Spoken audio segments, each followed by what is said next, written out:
সারদাকাণ্ডে বামেদের পাল্টা তৃণমূলের। এবার রাজধানীর বুকে গত বৃহস্পতিবারই সারদাকাণ্ডে সিবিআই তদন্তের দাবিতে সংসদ ভবনের সিঁড়িতে ধর্নায় বসেন বাম সাংসদরা। ধর্নায় যোগ দেন সমাজবাদী পার্টির সভাপতি মুলায়ম সিংহ যাদবও। তার 5 দিনের মাথায় সোমবার পাল্টা অবস্থানে বসেন তৃণমূল সাংসদরা।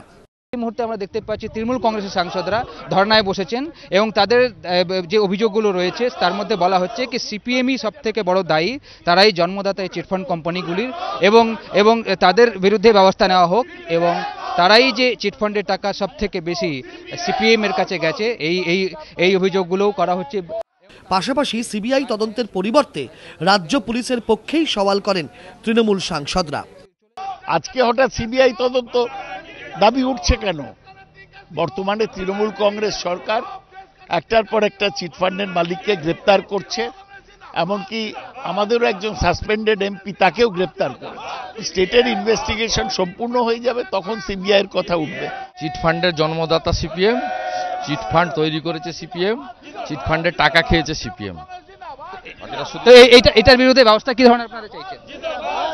আমরা বলছি সিপিএম এর স্বরূপটা তুলে ধরতে চাইছি। দিল্লিতে থাকলেও এদিন দলের অবস্থানে যোগ দেননি সাংসদ সোমেন মিত্র। তবে কেন যোগ দেননি এ বিষয়ে কোনো কথা বলতে রাজি হননি তিনি।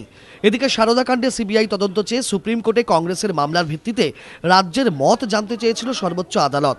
এদিন সিবিআই তদন্তের বিরোধিতা করেই রাজ্য সরকার মতামত জানিয়েছে বলে দলীয় সূত্রে খবর। বিজেন্দ্র সিংহ, এবিপি আনন্দ, নয়াদিল্লি।